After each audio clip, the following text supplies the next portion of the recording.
Dieses Gesetz, wie es damals öffentlich wurde, sollte ja niemals so in den Deutschen Bundestag, das war ja nicht fertig. Das ist interessant. Und deswegen am Ende, und das will ich nur einmal sagen, haben wir ein sehr pragmatisches Gesetz beschlossen, was dazu führt, dass eine Wärmepumpe in Deutschland genauso günstig ist wie eine Gasheizung. Und wir haben damit einen konkreten Weg für die Leute vorgelegt, wie sie das Klimaziel schaffen können.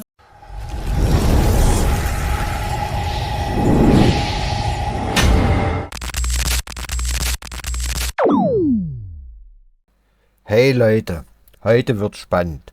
Frau Dröge von den Grünen behauptet ernsthaft, Wärmepumpen sollen genauso günstig sein wie Gasheizung. Mal ehrlich, wer von euch kann sich vorstellen, dass sowas wirklich bezahlbar ist? Die Grünen leben in ihrer Blase und verschärfen jede Krise mit ihrer Ideologie. Ob Heizungsgesetze, Ukraine-Krieg oder Corona. Und dann auch noch Habeck. Es war alles nur ein Test. Leute, was soll das bitte? In diesem Video zeige ich euch, warum diese Politik uns nicht hilft, sondern unsere Existenz bedroht. Schaut rein und lasst uns darüber reden. Vergesst nicht, einen Daumen hoch zu geben, zu abonnieren und in die Kommentare zu schreiben, was ihr von dieser grünen Politik haltet. Das wird spannend, los geht's. Dieser Moment, in dem man dann hingeht und sagt, und jetzt, weil wir das Gefühl haben, Deutschland ist gerade bereit, veränderungsbereit. Wir haben jetzt so viele seltsame Dinge akzeptieren müssen, notgedrungen. Wir verstehen alle, dass sich plötzlich etwas fundamental verändert. Dann gehen wir hin und machen sozusagen ein Projekt, von dem heute viele sagen, das war wirklich hart ideologiegetrieben. Heizungsgesetz. Also die und ist uns dann völlig aus den Fugen geraten. Die Entscheidung, dieses Gesetz jetzt schnell zu machen, kam sogar aus der Krisenzeit, weil Deutschland drohte ja in eine Gasmangellage zu rutschen. Und wir haben einen gemeinsamen Koalitionsausschuss im Mai des ersten Jahres gehabt, wo wir gesagt haben, wir gehen jetzt alle Maßnahmen strukturell durch, die Gas sparen können in Deutschland. Und dazu gehört natürlich auch der Heizungssektor. Und deswegen hat man damals gemeinsam, und auch die Presse ist überhaupt nicht wach geworden, als wir das am nächsten Morgen vorgestellt haben und haben gesagt, wir ziehen das jetzt schneller durch. Alle haben gesagt, natürlich, total sinnvoll, muss man machen, weil die Industrie geht sonst in den Keller. Wir brauchen ein Gesetz, um fossiles Gas zu sparen. Das war damals eine Krisenentscheidung, sogar das Gesetz früher zu machen. Das als erstes. Und als zweites, dieses Gesetz, wie es damals öffentlich wurde, sollte ja niemals so in den Deutschen Bundestag, das war ja nicht fertig. Das ist interessant. Und deswegen am Ende, und das will ich nur einmal sagen, haben wir ein sehr pragmatisches Gesetz beschlossen, was dazu führt, dass eine Wärmepumpe in Deutschland genauso günstig ist wie eine Gasheizung. Und wir haben damit einen konkreten Weg für die Leute vorgelegt, wie sie das Klimaziel schaffen können. Was die CDU gemacht hat, war zu sagen, es gab ja dieses Gesetz auch schon vorher. Ne? Das haben ja nicht die Grünen erfunden. Das Gebäudeenergiegesetz hatte ja die CDU vorher schon gemacht. Die haben nur gesagt, Klimaziele müssen die Leute einhalten. Wir sagen nur nicht, wie es geht. Und das ist unehrliche Politik. Und wir Grünen stellen uns auch der Herausforderung, dann den Weg mit den Leuten zu beschreiben. Und wir haben einen sozialen Weg gewählt. Das ist wirklich interessant. Also Sie sind immer noch keinen Schritt sozusagen gedanklich weiter. An welcher Stelle? Sie würden nicht sagen, die Lesart der Leute ist ja komplett anders als das, was Sie gerade vortragen. Die Lesart der Leute ist, die bevormunden uns. Also nicht, wir helfen euch, armen Kinderlein, in den Heizungskeller und dann bauen wir euch eine schöne Wärmepumpe ein, sondern ihr bevormundet uns. Ihr schreibt uns genau vor, was ihr wollt. Die Leute haben das als übergriffig empfunden. Das ist das komplette Gegenteil dessen, was Sie gerade vortragen. Können Sie das nachvollziehen? Ich kann es deshalb nachvollziehen, weil die öffentliche Debatte um dieses Gesetz ja auch genauso war. Es ist ja von allen Seiten angegriffen worden, als das Gesetz verbietet jede Form von Heizung außer der Wärmepumpe. Und die Leute haben das geglaubt. Stimmt, ne? Genau, es hat nicht gestimmt. Aber ich habe das ja auch. Die Geschichte war so. Genau, ich habe es ja auch gemerkt. Die Grünen sind überall gefragt worden, verbietet ihr uns jetzt unsere Heizung? Und ich so, niemals hatte jemals ein Grüner vor, dir deine Heizung zu verbieten. Das Einzige, was wir von dir verlangen, ist, wenn du eine neue Heizung einbaust, muss sie klimaneutral werden können. Und davon gibt es 8 unterschiedliche Optionen, wie du das machen kannst. Eine ist die Fernwärme beispielsweise. Aber die Art und Weise, wie die Ampel darüber gestritten hat, wie die Öffentlichkeit darüber gestritten hat, hat natürlich die Leute komplett verwirrt. Deswegen habe ich jeden verstanden, der Angst vor diesem Gesetz hatte, weil es in der Öffentlichkeit ganz anders rüberkam. Und das haben wir mega bedauert als Grüne, weil das wollten wir ja nicht als Botschaft. Herr Olke. Man muss aber auch was dazu sagen. Also das ist so, es sind viele Falschnachrichten in Umlauf bekommen, die verschiedenen Fristen sind durcheinander geworfen worden. Robert Habeck geht in meinen Keller und baut mir die Heizung aus. Das stimmt alles nicht. Aber wir dürfen doch nicht so tun, als hätte es nicht auch auch eigene Fehler gegeben. Das Die Robert Habeck ja übrigens auch öffentlich auch hier in mehrfach dieser die Robert Habeck in Teilen öffentlich auch zugegeben hat. Aber ich glaube, der entscheidende Fehler, und der ist auch, das, was Sie sagen, hatte ich wieder das Gefühl, so richtig will man das immer noch nicht einsehen, Deswegen, ist folgender, dass die Kommunikationsfrage, dass immer noch, also es gibt eine Förderung für den Heizungsaustausch von bis zu 70%. Die Leute werden zugeschmissen mit Geld, wenn sie sich eine Wärmepumpe einbauen. Was ist das Bild, was in der Öffentlichkeit ankommt? Das ist teuer, ich gehe daran pleite, ich kann mir das nicht leisten. Wie ist das passiert? Es gab diesen Leak, ich habe mich da damals sehr intensiv mit beschäftigt, weil mich das interessiert hat, wie kann das sein? Es gab diesen Leak in der Bild-Zeitung, das Gesetz war plötzlich in der Öffentlichkeit, die Förderaspekte aber nicht. Was hat man getan? Die Hausleitung im Bundeswirtschaftsministerium hat sich zusammengesetzt und Krisenkommunikation gemacht. Und wie sah die Krisenkommunikation aus? Naja, das Förderkonzept ist nicht geeint. Wir können nicht drüber sprechen, weil macht man irgendwie nicht. Lindner hat irgendwie auch schon Veto eingelegt. Da können wir nichts zu sagen. Dann gibt das heißt, wir können den Wind nicht aus den Segeln nehmen. Wir können den Wind nicht aus den Segeln nehmen. Ein grandioser Fehler, weil man natürlich dann es einfach hat laufen lassen. Dann kennen wir alle diese berühmte Schalte, ich glaube, es war in den Tagesthemen von der Fraktionsklausur. Robert Habeck wird aus Weimar zugeschaltet und regt sich riesig auf, wie das alles läuft und eine Indiskretion, das ginge ja alles gar nicht. Er wird aber als allererstes gefragt, wie wollen Sie das mit den Leuten jetzt eigentlich hinkriegen? Wie wollen Sie erklären, dass dieses Gesetz, dass Sie die Leute dabei mitnehmen? Und das Erste, was er sagt, ist, ich möchte jetzt erstmal darüber reden, warum das für den Klimaschutz wichtig ist. Und das will natürlich in Zeiten von Inflation, von Energiekrise niemand hören. Und damit war das Kind in den Brunnen gefallen. Und das war das große Problem, ist für mich das zentrale Problem bis heute, dass diese Erzählung hinter dem Heizungsgesetz ein ganz anderes ist, als wie es dann gelaufen ist. Am Ende hat man ein soziales Förderkonzept nach Monaten dann irgendwie geeint. Aber rauszugehen mit, ja, über die Förderung reden wir irgendwie nicht, weil es jetzt nicht, passt jetzt nicht. Und ausgerechnet der große Kommunikator Habeck hat diesen Fehler gemacht. Das hängt ihm ja bis heute auf. Aber da würde ich auch zustimmen. Also das sagen wir Grünen auch alle, dass das ein großes Problem war, dass wir über die soziale Förderung damals nicht geredet haben.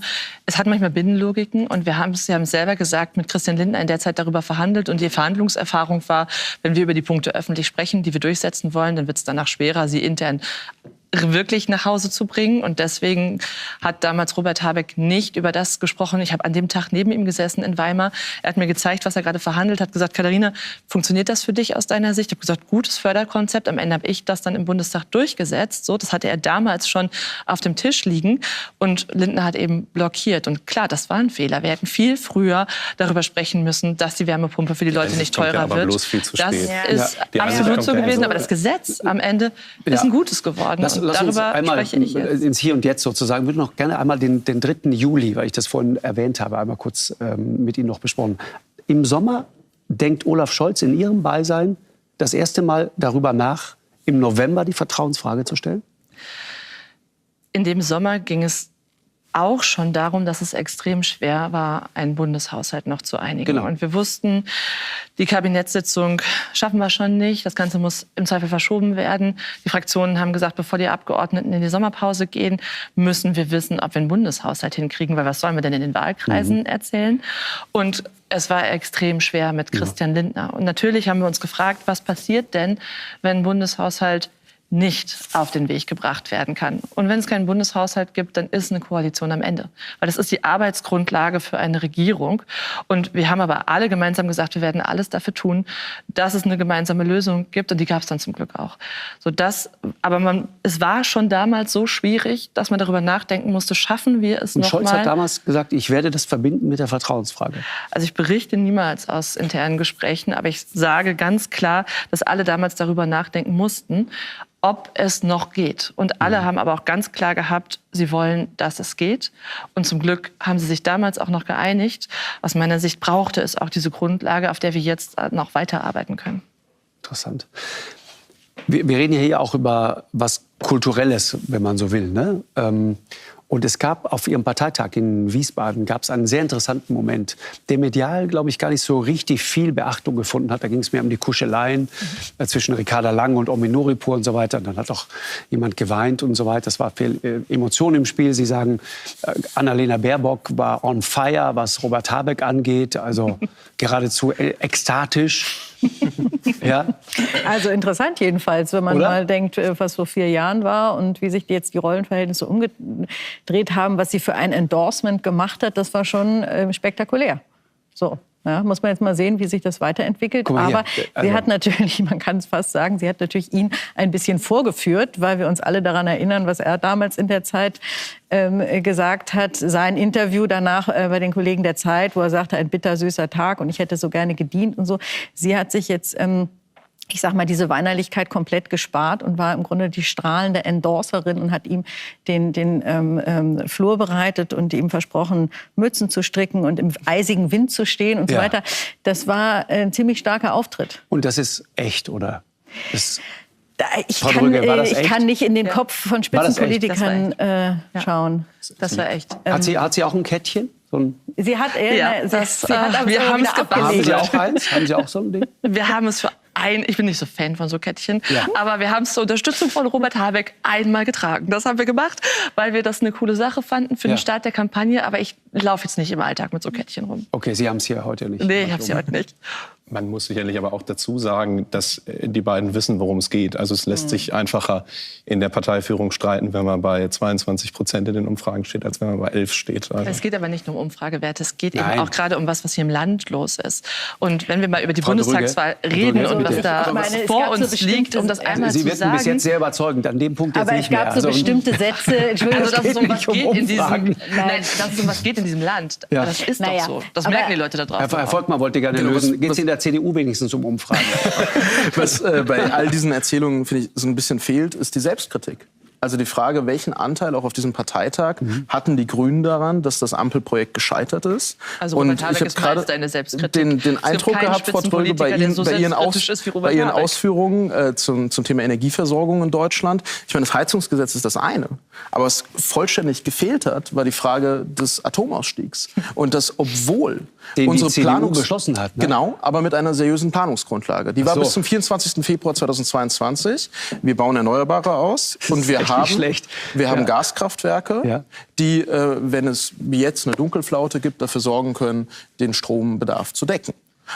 Am 24. Februar ist diese Planungsgrundlage weggebrochen. Belgien hat mit einer grünen Regierung übrigens seine Energieversorgung dann neu bewertet und seine Atomkraftwerke für 10 Jahre verlängert. Richtig. In Deutschland haben wir dieses Energieangebot weggestrichen und haben mutwillig damit unserem Industriestandort Schaden zugefügt. Würden Sie, Herr Volkmann, bitte? Das ist absoluter Unsinn. Okay, welcher Teil davon ist Unsinn? Also all in all, ehrlich gesagt, alles.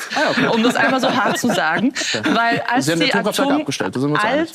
Russland die Ukraine angegriffen hat, haben die Atomkraftwerke noch 5% Leistung am deutschen Strommix gehabt. 5%. Und Sie reden jetzt gerade über 5%. Das haben die Erneuerbaren, die wir in dem Jahr ausgebaut haben, in einem Jahr erledigt. Diese Leistung haben die Erneuerbaren in einem Jahr erledigt. Grundlast und variablen Strom sind unterschiedliche Kategorien. Genau, Atomkraft und Atomkraftwerke für die Grundlast zu benutzen bei Erneuerbaren ist zweiter Unfug. Die Atomkraftwerke kann man nicht rauf und runter fahren, wie man das bei Gaskraftwerken machen kann. Und deswegen sind die Atomkraftwerke auch das schlechtmöglichste in Kombination zu den Erneuerbaren. Also auch das ist energiewirtschaftlich wirklich Unfug.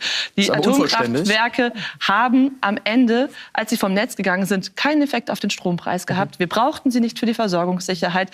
Niemand will sie wieder anschalten, selbst die Atomkraftwerksbetreiber nicht. Wenn die CDU das möchte, muss sie sie selber betreiben, ehrlich gesagt, weil sie keinen mehr finden werden. Und sie sind teuer und riskant. Es gibt keinen ökonomischen Grund und keinen energiewirtschaftlichen Grund für Atomkraft in Deutschland. Jetzt machen Sie Ihren Punkt. Ja, nichts davon. Das ist ja kein Tennisspiel, sondern es geht schon am Ende darum.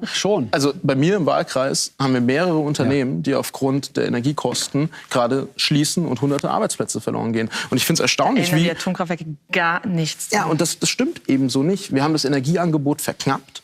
Mit der Verknappung des Energieangebots haben wir einen bereits sowieso teuren Strompreis in Europa noch weiter verteuert. Und am Ende des Tages geht es jetzt nicht um die Frage, bauen wir neue Atomkraftwerke irgendwo auf der Wiese in Deutschland, sondern wie erweitern wir das Energieangebot wieder so, dass wir verlässliche und versorgungssichere Stromnetze haben. Sie wollen dann eine europäische... Genau, also was wir zum Beispiel tun könnten, ist, Frankreich hat enormen Sanierungsbedarf für seine Atomkraftwerke. Hochdefizitär, der ganze dass Sektor. wir die Franzosen dabei unterstützen und uns im Gegenzug Kontingente an Atomstrom vertraglich sichern, die längere Zeit die Grundlast in Deutschland abdecken. Sie wollen nicht, ganz kurz, Sie wollen nicht neue Atomkraftwerke in Deutschland? Naja, aufgrund des Planungsrechts würde das ja Jahre dauern. Wir haben kurzfristig ein Energiebedarfsproblem. Nee, ich weiß, aber grundsätzlich, würden Sie oder würden Sie nicht? Also ich glaube, dass das jetzt nicht die vorrangige Priorität ist. Ich würde aber gerne wissen, was Sie denken. Müsste man durchrechnen, ob sich das langfristig lohnt, wenn bis dahin wir in dem Ausbaupfad der Erneuerbaren so weit sind, dass wir darauf verzichten können. Aber Sie wollen doch die hässlichen Windräder abbauen, habe ich jetzt gehört. Ja, auch das ist nicht vollständig zitiert. Das kommt darauf an, ob die Kernfusion funktioniert oder nicht. Bis dahin brauchen wir natürlich sowohl Sonne- als auch Energie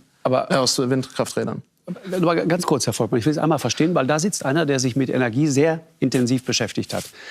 Ihr Energiekonzept, junger Mann von 27 Jahren, den Blick in eine strahlende Atomzukunft gerichtet. Wie würden Sie es machen? Die Erneuerbaren weiter ausbauen, das Energieangebot... Also ja, Sie würden weiter hässliche Friedrich-Merz-Windräder aufstellen. Selbstverständlich muss ja Strom irgendwo herkommen. So selbstverständlich ist das nicht, Doch. wenn man Ihren Chef hört. Nein, das ist Quatsch. Zweitens, Was ist Quatsch? Der Chef redet Quatsch oder Nein, ich rede Quatsch? Sie verkürzen die Aussage so, dass sie zur Karikatur wird. Also die Aussage von Friedrich drauf, Merz ne? war bezogen auf den Erfolg von Kernfusionsforschung. Und dass, wenn Kernfusion funktioniert, wir selbstverständlich keine anderen Energieträger mehr brauchen. Jetzt die Killerfrage. Wann genau geht dieser Kernfusionsreaktor? Lassen Sie mich kurz mal das Energiekonzept ausführen. Wir brauchen Grundlast. Wenn wir aus der Kohle aussteigen, umso mehr.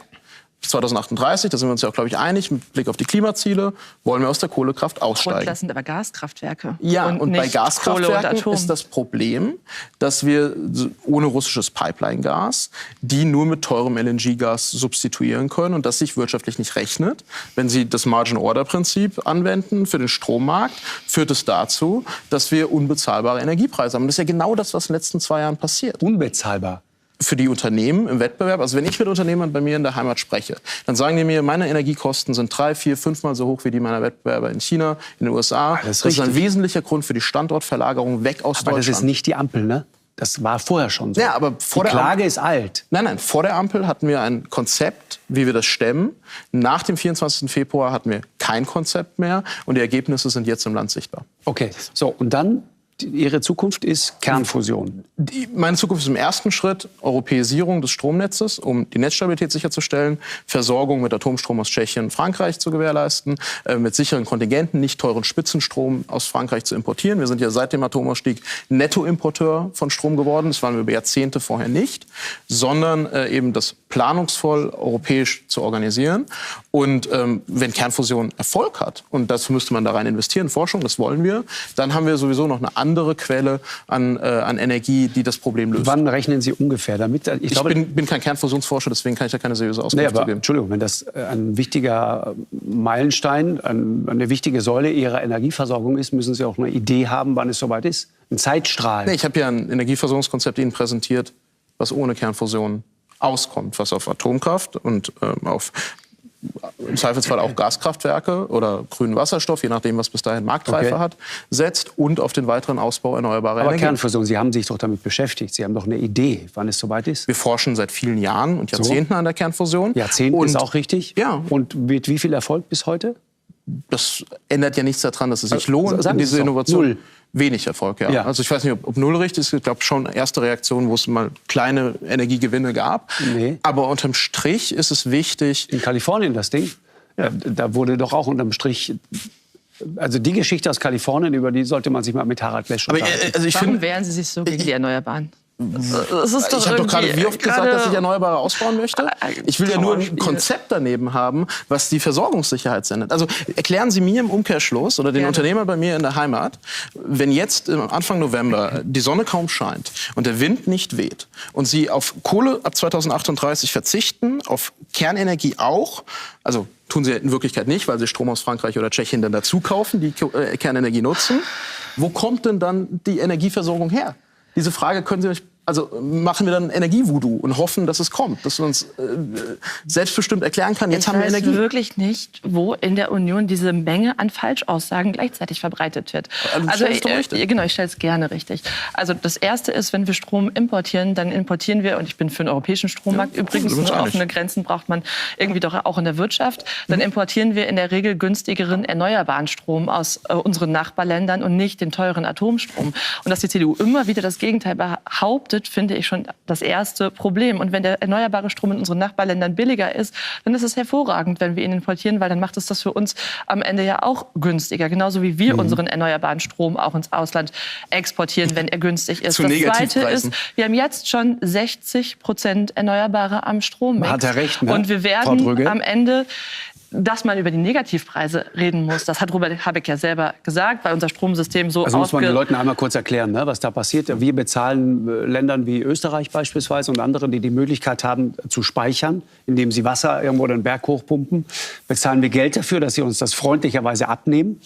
Und dann sagen die Österreicher, wir veredeln jetzt diesen Strom, weil wir nämlich den Deutschen wieder zurückverkaufen gegen ein kleines Entgelt, das wir noch mal oben drauf setzen. Das ist ein ziemlich teurer Spaß. Das ist die Grundsystematik aktuell in unserem Strommarkt. Ja. Und das ist etwas, woran diese Bundesregierung auch eigentlich noch gearbeitet hat, ein neues Strommarktdesign auf den Weg zu bringen. Das geht ja jetzt immer dann alles unter, wenn so eine Regierung am Ende scheitert. Und das ist dann für die nächste Legislaturperiode auch der große Job, sich an das Strommarktdesign zu machen. Aber wir sind jetzt bei 60% Erneuerbaren. Unser Ziel ist 100% Erneuerbare. Aber in den 100% Erneuerbaren sind natürlich flexible Gaskraftwerke, die mit Wasserstoff betrieben werden, drin. Weil nur die Flexibilität der Erneuerbaren dann auch ausgleichen können, nämlich genau Minuten oder Stunden da sind schnell. Sie ja auch ganz und das nah schaffen, aber das schaffen ja Kohle- und Atomkraftwerke überhaupt nicht. Deswegen, die verdrängen doch einfach nur dann erneuerbaren Strom, wenn er sonst am Markt ist. Und das macht überhaupt keinen Sinn. Also ab wann haben wir dann die 100% mit den flexiblen Gaskraftwerken? Naja, wir schreiben, wenn die FDP es nicht blockiert hätte, hätten wir die letztes Jahr schon ausgeschrieben, die Kraftwerke. Und als erstes natürlich noch mit fossilem Gas und dann umstellungsfähig auf Wasserstoff. Und ehrlich gesagt, die fossilen Gaskraftwerke laufen ja jetzt auch schon im Strommix. Das ist ja jetzt nicht eine neue Erfindung an der Stelle. Und die gleichen aber nur die Spitzen aus. Dann, wenn die Erneuerbaren nicht im Netz sind in einem ausreichenden Maße. Und das ist am Ende das stabile Energiesystem der Zukunft, was das Ganze dann am Ende zuverlässig, heimisch und bezahlbar macht. Ultimative Wahrheiten stehen hier im Raum. Herr Olk, wie ist es denn wirklich? Ehrlich gesagt habe ich gar nicht das Gefühl, dass sie so unfassbar weit auseinander liegen. Vielleicht verstehe ich Ihren Vorschlag auch nicht. Wir haben einen offenen Strommarkt in der EU, wo Energie ausgetauscht wird. Vielleicht müssen Sie mir noch mal erklären, was für Verträge Sie jetzt mit Frankreich schließen wollen, damit es genauso läuft wie jetzt auch schon. Das ist mir nicht klar, was daran anders sein soll. Vielleicht fangen wir mal mit dem Einfachsten an, mit Kernfusion. Ich bin auch kein Kernfusionsforscher, aber ich habe die Antwort, wann es kommt, dauert noch ganz schön lange. Und wir sollten keinen Plan machen, wo Kernfusion irgendwo eine feste Rolle spielt. Es wäre der Gamechanger, das ist so. Ja, klar. Das ist, die Endlagerproblematik ist ganz anders da, die Strahlungsintensität und so weiter. Es ist, ich habe mir mal so eine Versuchsanlage an der Ostsee in Greifswald angeguckt.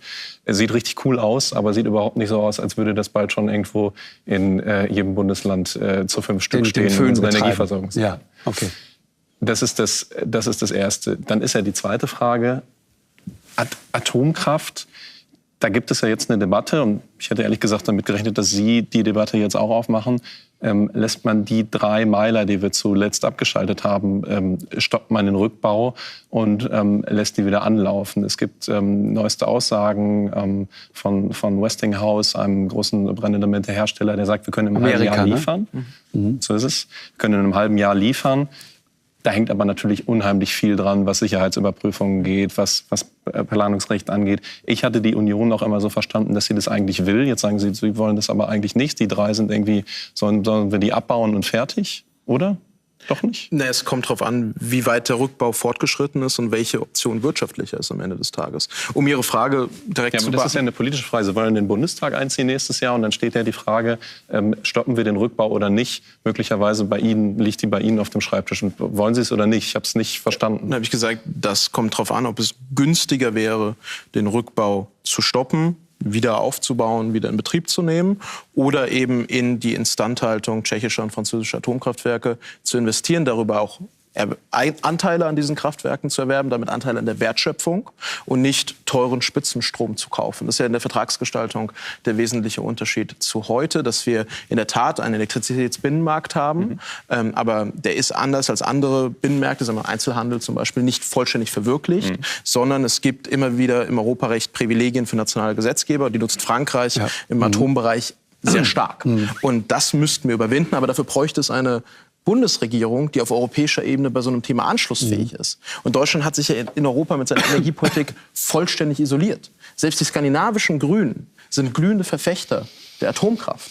Deutschland geht einen Sonderweg, isoliert sich damit, schließt sich selbst aus allen Atomforen aus, die es in Europa gibt.